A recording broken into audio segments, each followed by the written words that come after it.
Boa noite, estamos iniciando mais um programa Papo Aberto pela TV Canção Nova e o meu convidado desse bloco está lançando a sua mais nova obra literária. Santo de Casa também faz milagre. Seja muito bem-vindo, Tony Mello, voltando aqui ao programa. Já tem um tempinho desde a nosso último bate-papo, não é verdade? É verdade, foi em 2012, né, quando eu lancei meu segundo livro. Esse é o quarto, Santo de Casa também faz milagres. Já estamos no quarto já? Quarto livro. Muito bem, parabéns. Obrigada. E eu gostei aqui, olha gente, que interessante. Santo de Casa também faz milagre. Deixa eu achar aqui, ó, e tem um espelhinho aqui, ó, para você se ver. Qual é o santo de casa que faz milagre também? Você tem que olhar na capa do livro para você descobrir. É verdade. Não é? Mas então, você está lançando seu quarto livro, Santo de Casa também faz milagre. Fala um pouquinho para a gente sobre o título. Pois então, é aquele ditado popular que às vezes nós católicos cometemos o equívoco de sempre repetir, né? O santo de casa não faz milagres. Esse dito popular, muitos até se baseiam naquela passagem de Jesus Cristo, no Evangelho de São Mateus, que ele diz: o profeta só não é bem recebido na sua terra natal e na sua cidade, né? Na sua família. Mas o que Jesus quis dizer, né, é na questão da gente não valorizar aquilo que é nosso. Né? A gente às vezes pensa que o carro do outro que é bom, a casa do outro que é melhor do que a minha, a esposa do outro é melhor do que a minha. Não, a gente tem que valorizar do que é da gente. Então, em primeiro lugar, Márcio, esse livro é para ajudar a gente a valorizar nós como santo, apropriar dessa graça. Por que ser santo? Para que ser santo? E aquilo que os benefícios que a gente recebe na alma, no espírito, na mente, nas emoções. Então, o santo de casa faz milagre, sim. É só nós apropriar do plano divino, dos mandamentos de Deus, que com certeza Deus vai agir Pode em nós até ser um profundamente. pouco desacreditado dentro de casa. Exato. Mas que faz milagre também faz. Faz milagres. E as pessoas às vezes pensam, né, que o santo na época de Jesus, os apóstolos, que faziam milagres, que aconteciam milagres e prodígios. Não, Jesus Cristo é o mesmo de hoje, de sempre, eternamente, é o que diz a palavra, né? Então, o Senhor está pronto, esperando que nós possamos apropriar dessa vontade dele agir em nós. Certo. Além de escritor, você também tem outras atividades, né? O que você faz? Na verdade, eu trabalho com na parte profissional, eu trabalho com limpeza nos Estados Unidos, comercial, residencial, o mesmo que a gente fazia da última vez. E a gente tem um trabalho também dentro do apostolado brasileiro, do modo especial, dentro da renovação carismática, pregando a palavra de Deus, fazendo palestra, né? Tem o Ministério de Cura e Libertação, e de uma forma ou de outra ajudando os padres, principalmente o meu padre, o pároco nosso, o padre Francisco Silva, né, que apoia abertamente a renovação carismática, toda a igreja, tem uma abertura incrível e um homem muito santo também. A gente está lá nessa luta. Muito bem. Você mora há quanto tempo nos Estados Unidos? Você, sua esposa e seus filhos? Então, agora, no próximo mês, em janeiro, vai fazer 21 anos que eu estou nos Estados Unidos. 21 anos? Por que você foi para lá, Tony? A meta de todo mineiro, né? Ah. O sonho americano de poder ajudar a família. E o meu não era diferente. Eu sou da cidade de Piraúba, Minas Gerais. É uma cidade do interior da Zona da Mata. E lá sempre teve, ali naquela região, a nossa cidade sempre teve mais pessoas, até mesmo que Juiz de Fora. Então, desde criança, eu cresci com aquela vontade de poder ir para os Estados Unidos um dia, ajudar a minha mãe a construir uma casa. E graças a Deus, Deus deu essa oportunidade a gente, o sonho se tornou realidade. E acabei que eu gostei de lá, vim para o Brasil. Você se adaptou rápido? Para te falar a verdade, eu gastei 4 anos. A minha mulher gastou apenas 2 minutos. Chegou? Chegou. Se adaptou? Adaptou. Assim que eu peguei no aeroporto, ela saiu da alfândega americana, para eu esperando ela de fora. E aí, Luciana, qual o seu plano aqui? Ela falou assim: nunca mais viver no Brasil. Eu vim para ficar. Eu falei: meu Deus do céu, eu nem acostumei ainda. Estava na época. Mas que bom que é assim, né? Entrou de cabeça, porque aí é que dá certo. Se você entra em algo sem estar convicto, não funciona, né? Não funciona, é verdade. Pois é. E você demorou muito tempo para aprender a língua? Como é que foi? Eu se viro em tudo. Eu não vou dizer que eu falo assim o inglês fluentemente, mas em tudo eu se viro. É médico, é trabalho, né, assim por diante. Às vezes também até ajudando a evangelizar os nossos irmãos americanos, né, a gente se vira em tudo. Mas meu inglês, a gente chama lá o inglês de rua, que não foi aprendido na escola. É no trabalho, na rua, é no dia a dia. É esse tipo de inglês. Interessante. É. Sente falta do Brasil? Muito, portanto, eu estou sempre aqui, né? A gente não esquece da terra O que natal. você sente mais falta? Às vezes da comida. A gente está lá, apesar de hoje a gente ter restaurante brasileiro, mas a comida Não da é a mesma mamãe, coisa, não é? os amigos, a Aham. sede de vontade de evangelizar aqui junto com nossos irmãos aqui, né? Uhum. Principalmente na minha terra natal. Então, toda oportunidade a gente vem ao Brasil, a gente está sempre matando saudade, fazendo aquilo que a gente tem vontade de fazer. Você também tem um programa de rádio lá na cidade onde você reside. Na verdade, Márcio, esse programa ele é aqui no Brasil. Ah, Eu é aqui? gravo ele, numa rádio chamada Hum. Rádio Estúdio Brasil, em Brasília. Aham. Eu gravo ele de segunda a sexta. 10 minutinhos, com muita simplicidade, mas com a glória de Deus, E está dando aonde que tudo passa certo. esse programa?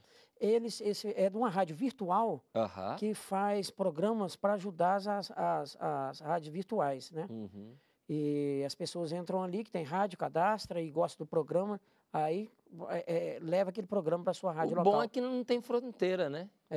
Não tem É fronteira. aqui, na comunidade brasileira nos Estados Unidos, povos de língua portuguesa, qualquer pessoa pode ter acesso. Exatamente. Isso nos ajuda nesse aspecto, né? E qual que é o foco do programa?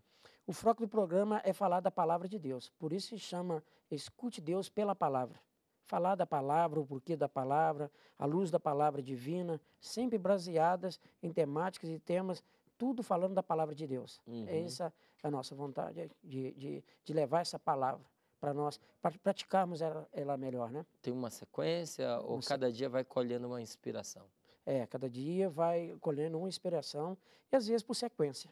Depende da semana e do mês. No livro, qual foi a sua intenção quando você escreveu esse livro? De uma forma geral, você falou para gente que é essa, mostrar que a gente também tem que valorizar, né, a prata de casa, né? É claro, é claro. Mas como é que você desenvolve esse trabalho aí dentro? Qual é a sua intenção? A intenção maior é de tirar o peso das pessoas, que eu vejo até mesmo cristãos que sentem o peso na santidade de ser santo, de achar que aquilo é como se fosse um castigo, e a santidade é muito pelo contrário. É para dar liberdade ao homem, é deixar o coração do homem livre. Então, que é baseado até também na primeira carta de João, no capítulo 5, no versículo 3, que o próprio apóstolo vai dizer que os mandamentos de Deus não são pesados. A santidade é para levar nós à plenitude de vida. Independente se eu sou um mecânico, se eu sou um doutor, se eu sou um limpador de casa, Deus quer agir em nós de uma forma, de acordo com a nossa realidade. E Aonde a gente está? Aonde a gente está. Esse é um dos focos principais dessa obra.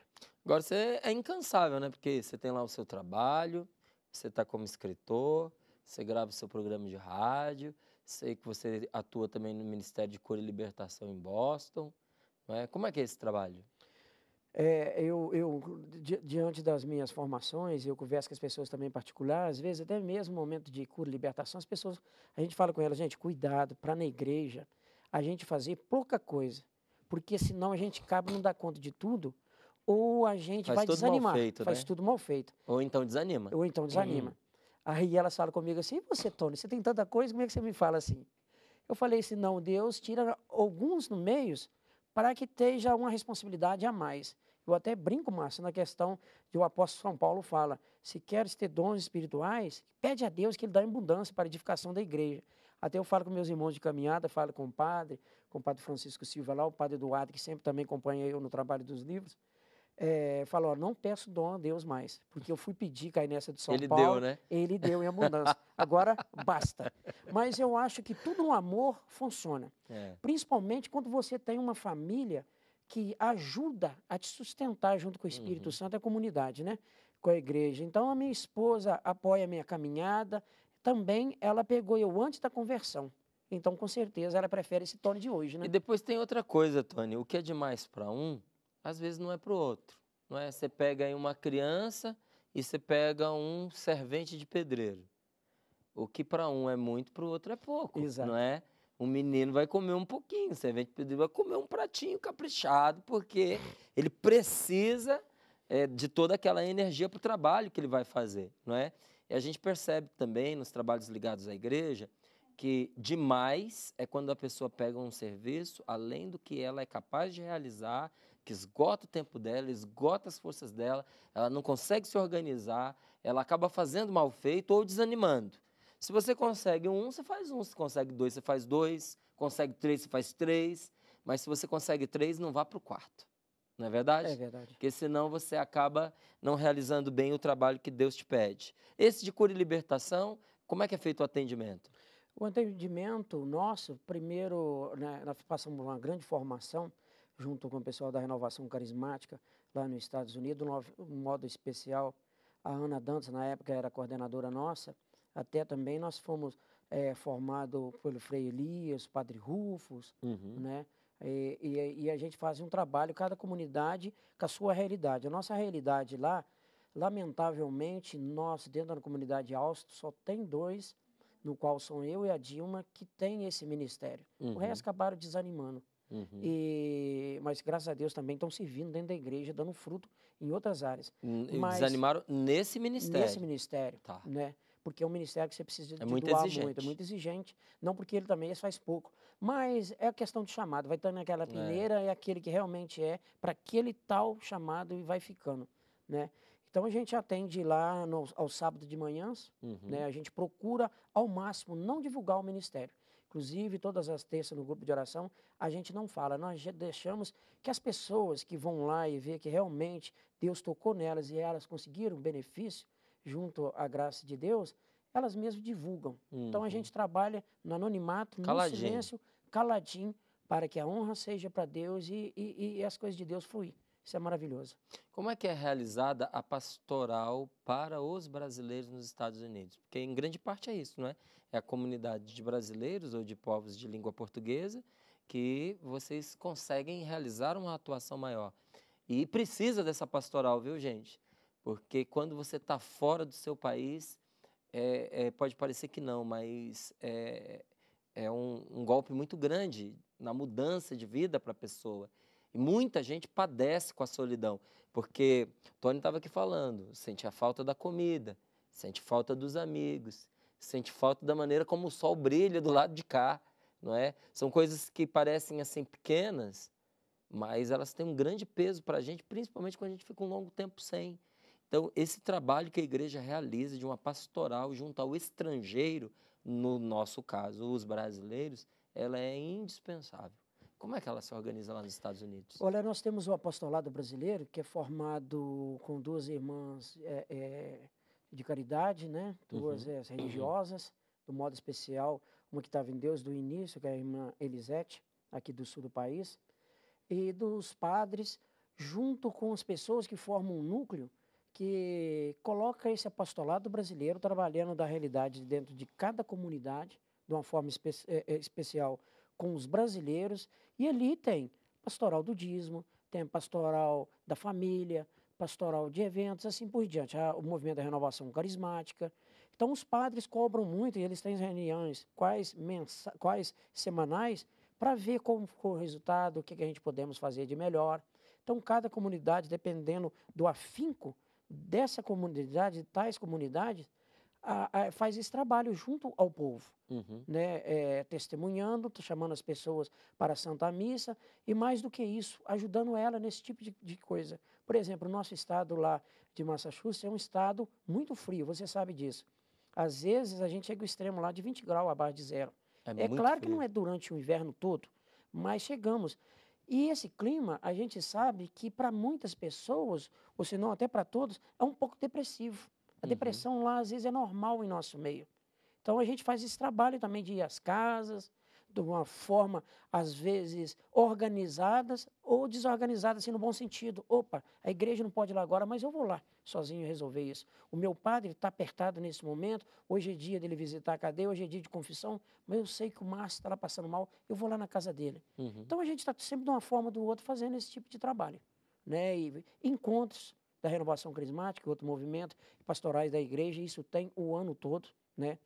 Inclusive, você, há pouco tempo, esteve lá em New Jersey, me parece? Foi Eu isso ia mesmo. lá para ver, mas acabou que lá a gente é tão sobrecarregado que às eu não vezes não consegui dá, né?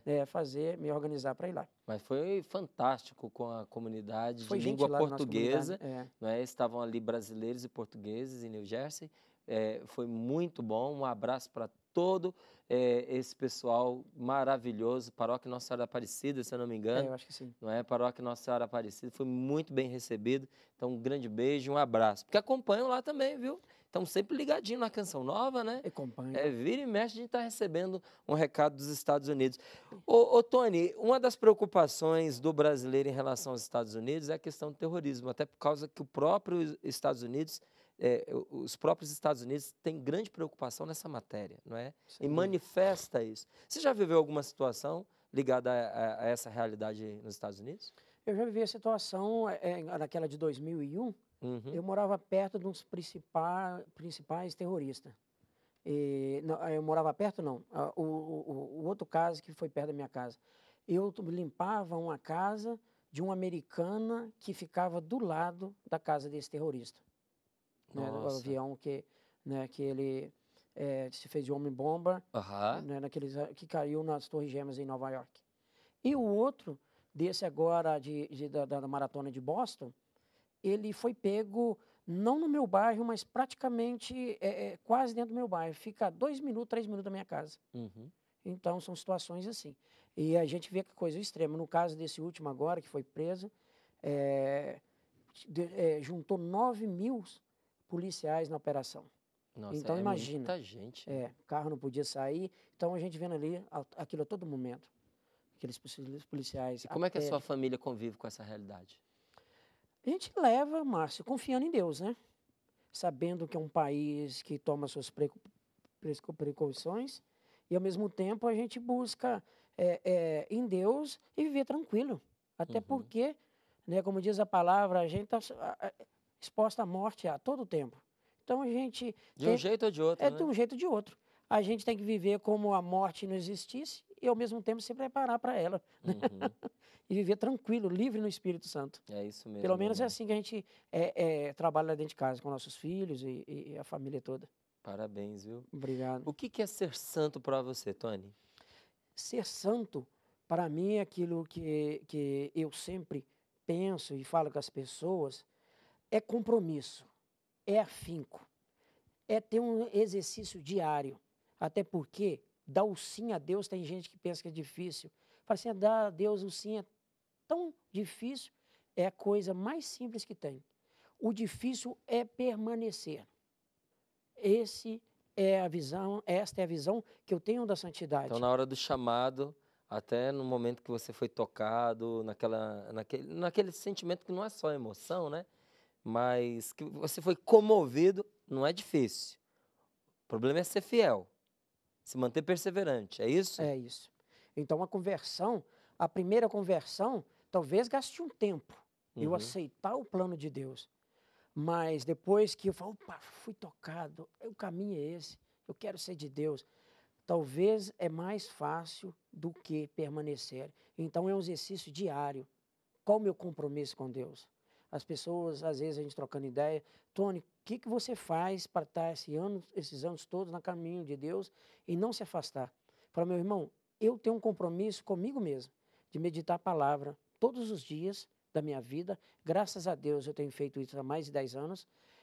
Participar o máximo de missas possíveis, ter vida de oração diária e a todo momento não policiar as pessoas. Do modo de dizer, eu policiar a mim mesmo. Eu não desespero, cometi um erro, Senhor, me perdoa, vou buscar sempre me reconciliar com Deus e os irmãos, mas tendo a certeza que eu não vou cultivar aquilo também no coração. Eu vou buscar a todo momento. Inclusive, eu escrevi isso no meu penúltimo livro, Homens e Mulheres de Corações Curados, que é um livro de cura interior. Eu posso ser melhor a cada segundo. Então, é algo que você tem mesmo de colocar em exercício diariamente, não é? Você fala dos 7 dons espirituais no livro, não é isso? Certo. Quais são eles? Os 7 dons espirituais é os dons que a igreja, né? Que é a sabedoria, o entendimento, o conselho, a fortaleza, né? Assim por diante. Esses dons maravilhosos do Espírito, que a gente, às vezes, está celebrando no Pentecostes, os 7 dons do Espírito Santo, mas, na verdade, não passa de uma celebração. É preciso saber que o Espírito Santo tem os 7 dons se esses 7 dons eu estou dando oportunidade de ser manifestado em minha vida Uhum. e, ao mesmo tempo, se eu estou colhendo os frutos também do Que Espírito, são né? os dons de santificação, né? Isso, Eles que os vão dons de fazendo a nossa santificações. santidade acontecer. É, No livro você também fala do tesouro em vasos de barro, né? é. O que que significa isso? É baseado na segunda carta de São Paulo aos Coríntios, né? Capítulo 4, a partir do versículo 6, que ele fala que nós somos vasos, nós somos como vasos de barro que carregam um tesouro dentro, Que tesouro né? que é esse? Olha? Esse tesouro é o próprio Espírito Santo, né? É a graça de Deus em nós, ver a gente assim, poder mesmo diante das dificuldades que a gente passa no dia a dia, porque uma vida é uma luta, É, né? E a tem gente toda a razão, saber meu ter irmão. esse tesouro, da gente poder se reconciliar com Deus a todo momento, viver essa alegria do Espírito Santo, que não é ausência de problema, mas é a presença da paz em nós. Então, nós somos um vaso de barro, ou seja, somos debilitados, somos cheios de problemas, dificuldades, mas ao mesmo tempo, a força que carregamos em nós, que é o batismo, que é o Espírito Santo, É é algo muito grande, né? transformador. Isso é mais do que um tesouro, né? Não tem preço que pague. Quem está olhando para você está pensando assim, meu Deus, de onde é que esse homem tirou essa formação, essa capacitação? A sua família, seus pais, são pessoas que também frequentam, são pessoas que também estão firmes na caminhada? Foram eles que educaram você para essa fé, Tony? Ótima pergunta. Eu sempre falo às pessoas, uai, Tony, você teve encontro com Deus, foi cá nos Estados Unidos? Eu falei, não. Foi no dia que minha mãe e meu pai levou eu para batizar, e não deixou que eu se afastasse do caminho de Deus, ainda que eu afastei, sempre me cobrando. Fiquei uns anos afastado da igreja, meus padrinhos também de batismo, né? Uhum. Que também se doaram e sempre preocupou com a minha vida espiritual, sempre foram exemplos para mim. E o que Deus vai colocando na nossa vida. É um padre Jonas Abibes, é um Márcio Mendes, é um padre Léo, é um Rodrigo da Louvor e Glória, inclusive foi o Rodrigo que escreveu o prefácio desse livro. E os padres, né, da nossa comunidade, que a gente sempre pertenceu. Então, são vários fatores que fez que a gente chegasse aqui hoje. Não melhor do que ninguém, mas estamos vivendo o melhor daquilo que Deus tem realizado em nossa vida. E foi bom você falar em questão de formação, porque eu gosto de colocar toda a honra para Deus. E as pessoas às vezes pensam que eu sou estudado por ser escritor. Quarto livro e conversa comigo, tem vários planos, se Deus me der vida, né, longa, com certeza vai sair muito mais livros, mas eu sou uma pessoa que tem a 4ª série de grupo. E fui para a 5ª série, não tinha responsabilidade. Eu não me considero que eu era um burro, até porque que ninguém é burro, né? Uhum. Ninguém é burro. Uma pessoa que foi criada por Deus, ninguém pode ser burro. Mas às vezes a gente fica sem compromisso ou não tem a chance de se tornar melhor. E essa oportunidade minha família sempre deu, mas eu não levava a sério. Uhum. Mas como o Espírito Santo não chama os capacitados, mas capacita os escolhidos, eu tive a graça de ser capacitado no Espírito Santo e assim viver a fé católica, que é maravilhosa, Ah, com né? certeza. Porque não é só na escola que a gente aprende o que ensinar. A vida é uma grande escola e a nossa comunhão com Deus, gente, ela é uma fonte inesgotável de sabedoria. Tem muita gente estudada que não tem sabedoria.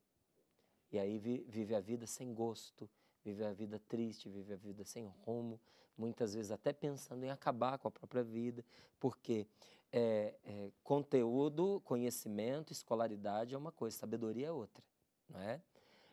Tem muita gente que não tem escolaridade, ou é pouca escolaridade, como você mesmo acabou de dizer, mas que pela sua relação estreita com Deus e com as outras pessoas, foram capacitados por Deus, adquiriram sabedoria e fazem uma partilha maravilhosa como essa que você acabou de fazer para a gente aqui, não é? Conteúdo que também está presente dentro desse livro. Então, eu confirmo isso que você está dizendo, Tony. Fico contentíssimo de saber que já é o 4º e que tem projeto para mais, porque é um contributo grande que você dá, não é? Um contributo satisfatório que você dá para todos nós com o seu trabalho. Como é que a gente adquire esse seu livro? Pode ir no site da editora, né? www.lojapalavrepress.com.br. E com certeza, como nas outras edições também dos livros anteriores, vai ter na Canção Nova, nas principais lojas católicas do Brasil, né? Tá certo, olha, Esse, vai um abraço aí também para o meu amigo da Palavra e Prece, o Júlio, pessoa que eu quero muito bem também, e a indicação aqui para você, que acompanhou conosco o programa, nosso querido Tony Mello, coloca à nossa disposição seu mais novo livro, Santo de Casa Também Faz Milagre. Bom título, hein? Eu gostei, não é? Para você adquirir, ele já nos informou. Tony, muito obrigado. Obrigado a vocês mais uma vez, Márcio, que as pessoas possam desfrutar da leitura e ter um encontro com Deus nesse livro. Obrigado a todos, que Deus continue abençoando essa obra maravilhosa de Deus. E com certeza, você falou em audiência, a audiência da Canção Nova nos Estados Unidos é esmagadora, é muito grande, viu? É muito grande.